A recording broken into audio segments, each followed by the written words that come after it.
Tunjukkan keberhasilan reformasi birokrasi, Kementerian Pemberdayaan Aparatur Negara Reformasi dan Birokrasi gelar Policy Symposium and Regional Workshop.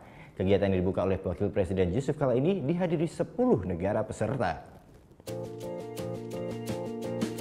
Sekitar 1.000 delegasi dari 10 negara menghadiri 2019 International Reform Policy Symposium and Regional Workshop yang berlangsung di Nusa Dua, Bali. Pertemuan yang berlangsung selama 2 hari ini merupakan wadah untuk saling belajar kepada sesama negara peserta di bidang birokrasi.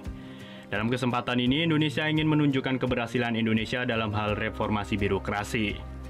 Bukti keberhasilan reformasi birokrasi terlihat dari semakin meningkatnya hasil survei persepsi masyarakat terhadap kualitas pelayanan dan integritas masyarakat. Menteri Pemberdaya Aparatur Negara Syafruddin mengungkapkan sejak 2 tahun terakhir pemerintah daerah di tingkat 1 dan 2 telah berhasil melakukan efisiensi anggaran. Salah satu caranya adalah dengan pemanfaatan teknologi informasi sehingga bisa memangkas tenaga konvensional.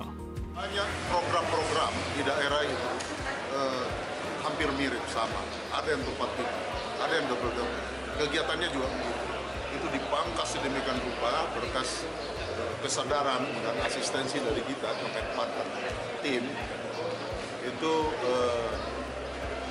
berimplikasi kepada efisiensi anggaran, penggunaan anggaran. Sementara, Wakil Presiden RI Yusuf Kala mengatakan keberhasilan ini bisa dicontoh negara lain, dan Indonesia juga tetap belajar dari negara lain. Tentu kita juga saling belajar daripada negara-negara itu. Mereka bisa belajar dari kita, hal-hal tadi yang dipamerkan di tentu ada hal-hal lain. Tapi ada juga kita bisa belajar negara lain. Saling belajar, lesson learned. 10 negara yang hadir diantaranya Australia, New Zealand, dan negara-negara di Asia. Simposium ini membahas 5 tema yang menjadi kunci keberhasilan reformasi birokrasi, yakni penganggaran berbasis kinerja, transparansi dan akuntabilitas, e-government, integrasi ASN, dan reformasi pemerintahan daerah. Surya Sanjaya melaporkan untuk NET.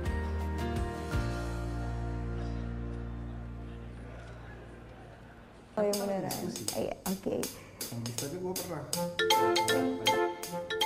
Nah, udah kan nonton beritanya? Jangan lupa di-subscribe, di-like, dan juga di-komen ya akun YouTube dari Net Bali. Terima kasih udah subscribe. Yang belum, jangan sampai lupa. Di sebelah sini nih.